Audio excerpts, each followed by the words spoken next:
Dia survei dengan fotografer beserta calon suaminya yang bernama John. Dia menuju ke daerah Banten. Akhirnya dia menemukan dua spot yang bagus untuk foto prewedding tersebut. Teman saya Indah mengganti kostum, di make up. Ketika mereka sedang tag, terdengar suara bapak-bapak. "Permisi mas." Si Douglas berkata, "Iya pak, monggo silakan." Ketika Douglas menengok ke belakang, tidak ada orang. Kok ini si Indah tumben ya? Mukanya kelihatan aneh. Auranya gak keluar. Aku mau balik ke tempat yang tadi.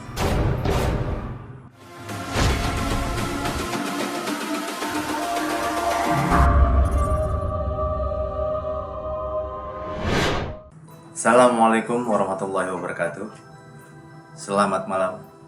Kembali lagi di episode Rita Cerita Setan.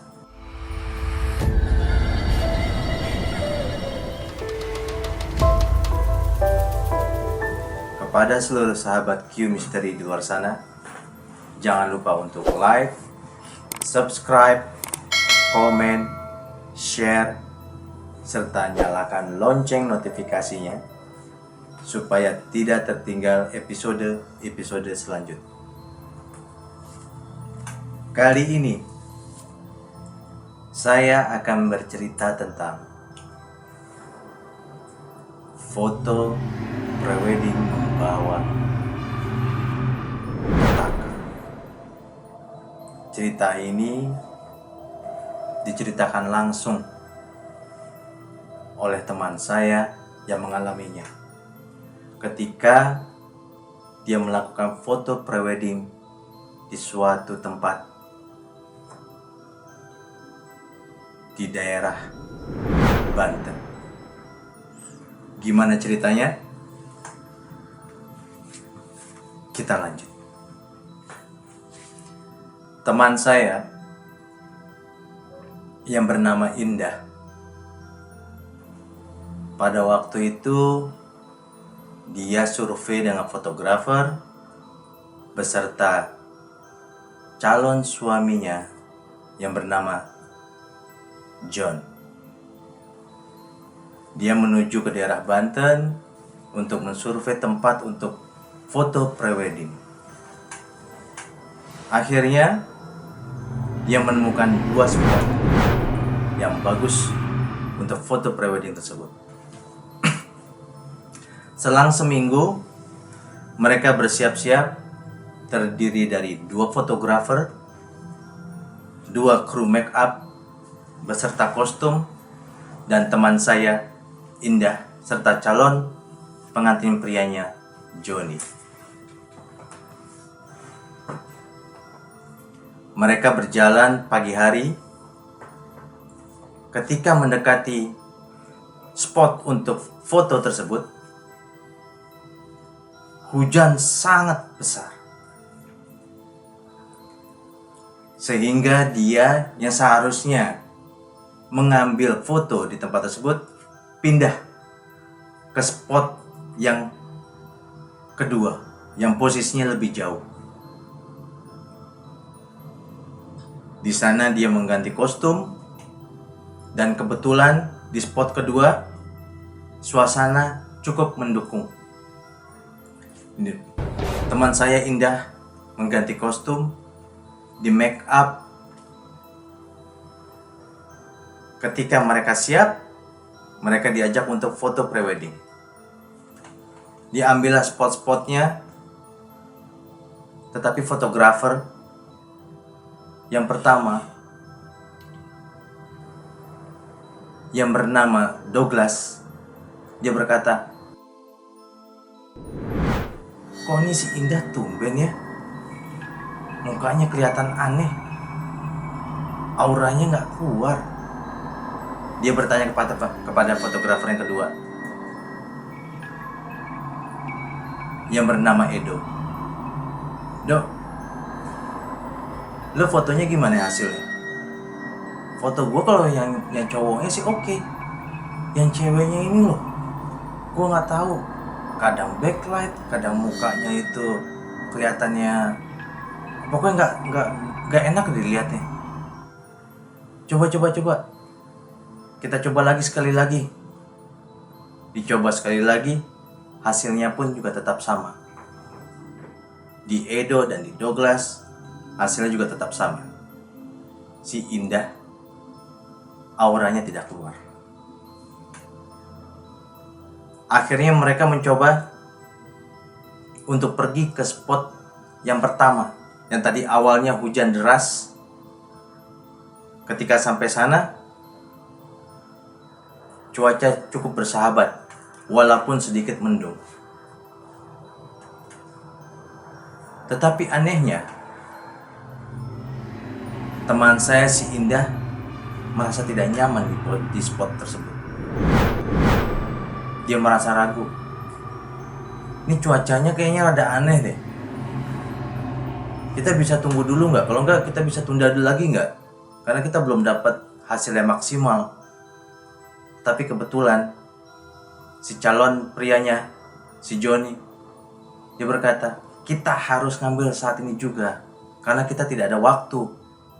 Akhirnya mereka diskusi, teman saya, si Indah, dia memutuskan, oke lah, kita ambil foto. Fotografer survei dulu tempatnya, di mana spot yang enak. Akhirnya menemukan spot, ada 2 spot, di atas dan di bawah. Terus si Joni ngomong sama orang make upnya, sis, si Indah jangan terlalu tebal make upnya, tipis-tipis saja. Ya udah, siap. Indah ganti kostum, dan kebetulan pada waktu itu Indah membawa 2 kostum. Satu kostum untuk spot yang yang rada jauh, yang satu lagi spot untuk yang di posisi sekarang. Setelah dia ganti kostum, di make up, mereka tag, ngambil foto di posisi pertama. Ambil foto 1, 2, Douglas kaget. Si Indah mukanya bersinar, berseri, auranya terbuka, cantik, alami. Douglas bertanya sama Edo, Dok, lihat ada perubahan nggak dari si Indah? Dilihat hasilnya si Edo, iya ya, padahal make upnya tipis. Kenapa ya, kok beda banget sama yang di awal ya? Auranya nggak keluar. Akhirnya mereka tag lagi. Ketika mereka sedang tag, terdengar suara bapak-bapak. Permisi mas. Si Douglas berkata, iya pak, monggo silakan. Ketika Douglas menengok ke belakang, Douglas kaget. Hah? Dok, lu tadi denger gak ada suara bapak-bapak bilang permisi? Denger. Lu cek dari belakang, ada orang gak? Gak ada. Dia permisi mau kemana? Situ udah gak ada jalan, langsung pantai. Iya ya. Ah lu mah. Tapi lu denger kan? Denger. Orang make up pun juga denger. Masa sih? Iya, gue juga denger. Udahlah, kita foto lagi. Kita ngambil posisi yang kedua, yaitu yang di atas. Disinilah awal kejadiannya. Kebetulan posisi atau spot foto yang kedua itu rada naik ke tebing. Jadi ombak secara nggak langsung dari pantai lepas menabrak tebing tersebut. Dan memang posisi tebing itu sangat tinggi. Indah bicara seperti itu. Hingga suatu ketika Douglas dan Edo mengambil foto, ada ombak yang besar tetapi langsung menuju ke Indah. membuat Indah terjatuh dan kepalanya terbentur. Johnny kaget. Edo dan Douglas kaget. Mereka langsung berlarian menuju Indah, mencoba untuk menyadarkannya. Indah, Indah bangun. Johnny sempat meneteskan air mata. John, lu jangan nangis. Lu harus kuat, kata Edo. Gue mana bisa gak nangis. Gue belum nikah. Indah bangun, Indah. Indah bangun. Dicek nadinya, dicek pernapasannya. Tidak ada sama sekali tanda-tanda kehidupan. Johnny semakin pusing, sedih, kesal. Akhirnya mereka mencoba membawa Indah dari atas ke bawah tempat parkir.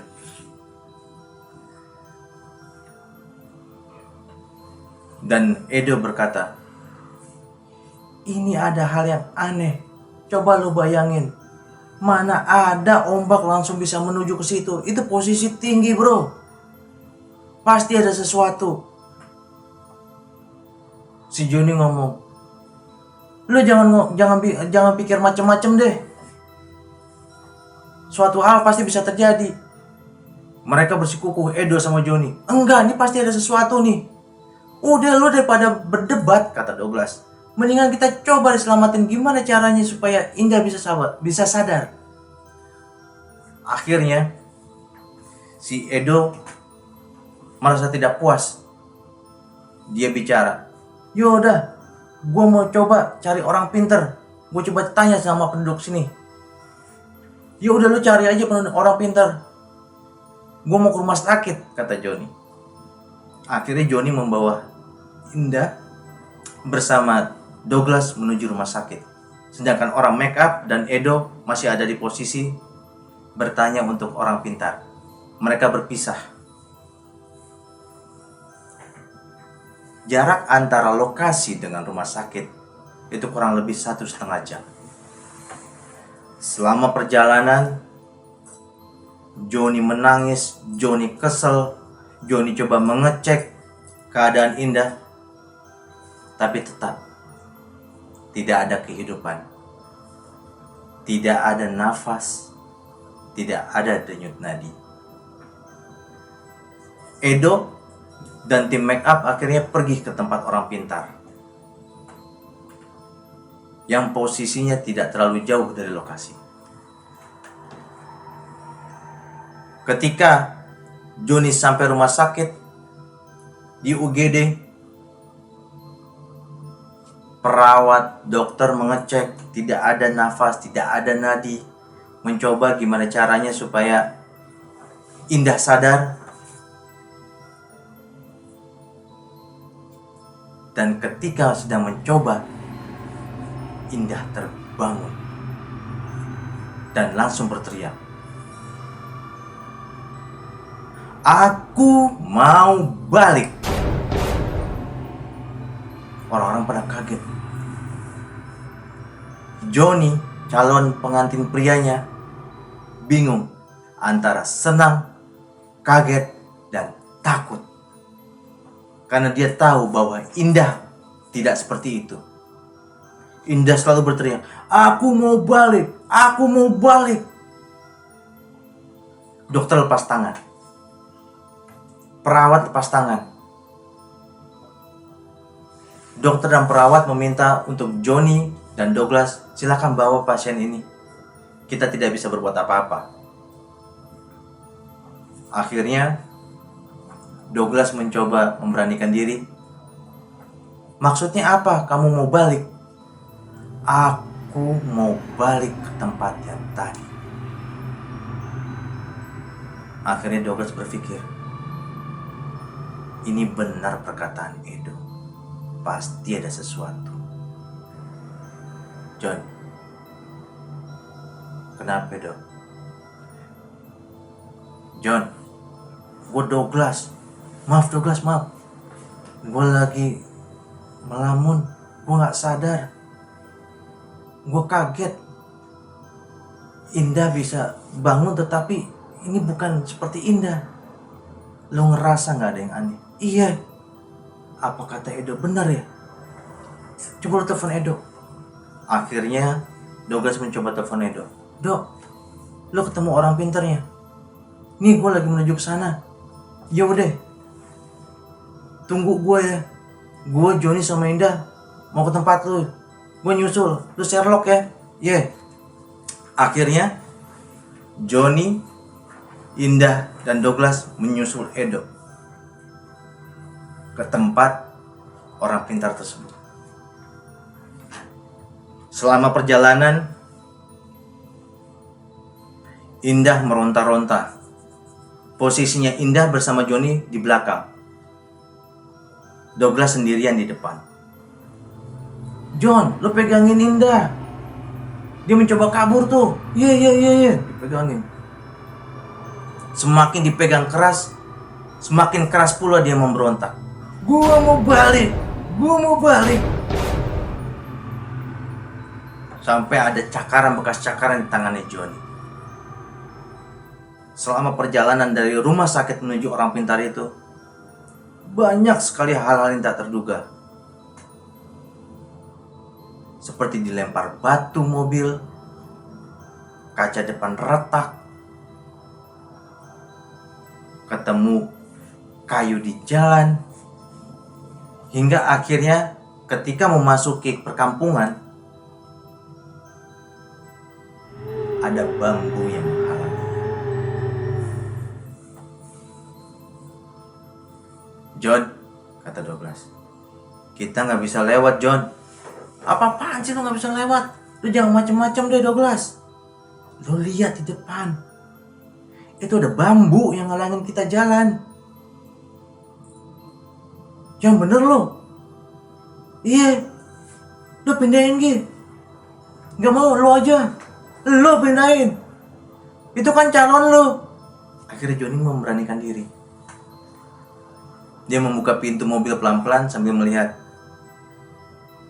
Takut ada hal-hal yang tidak diinginkan, seperti perampok dan lain sebagainya. Tapi ketika dia mengecek tidak ada, dia langsung berlari untuk memindahkan bambu tersebut. Ayo Douglas, udahan yuk. Kita langsung berangkat. Di dalam, Indah tetap memberontak. Hingga Joni dan Douglas sempat berhenti dan mengikat tangan Indah supaya tidak memberontak kembali. 100 meter dari rumah orang pintar tersebut, semakin keras Indah memberontak. Dan ketika tiba, Indah langsung mencoba kabur dari mobil itu. Untungnya Douglas sempat menangkapnya. Ayo ikut, cepat. Orang pintar itu keluar dari rumah. Hei kamu, balik kamu. Jangan ganggu wanita ini. Aku mau bawa wanita ini. Aku suka dengan wanita ini. Kamu tidak boleh ganggu, kata orang pintar. Orang pintar itu masuk lagi ke dalam rumah. Ternyata orang pintar ini membawa sebuah cemeti. Cemeti kecil. Dia mencoba untuk memecut 3 kali kaki Indah. Ya. Indah berteriak kesakitan. Wah! Tak lama kemudian, senyap. Tidak ada suara sama sekali. Dan Indah terjatuh, pingsan kembali. Orang pintar itu meminta kepada Joni dan Douglas, bawa Indah masuk. Cepat. Akhirnya dibawalah Indah masuk.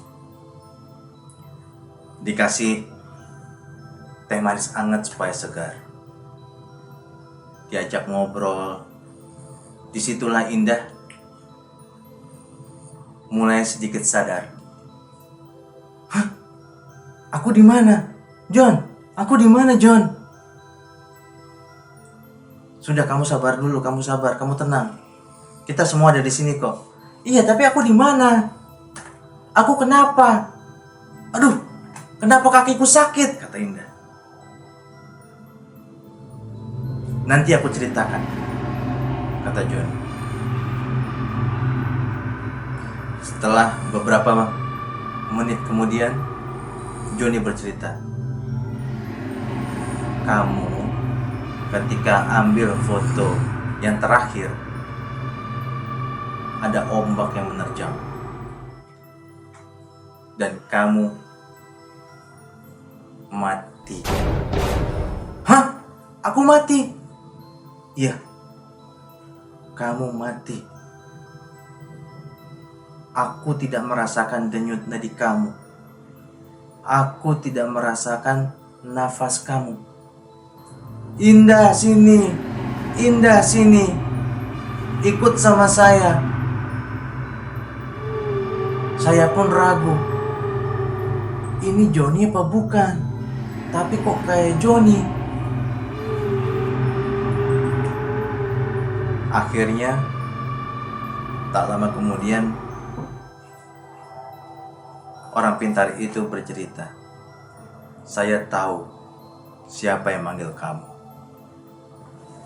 Maksudnya, jadi pada zaman dahulu,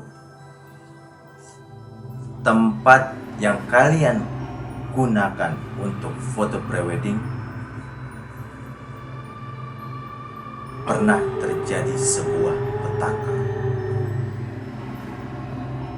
di mana pengantin prianya ketika melakukan foto prewed meninggal di tempat karena dibunuh oleh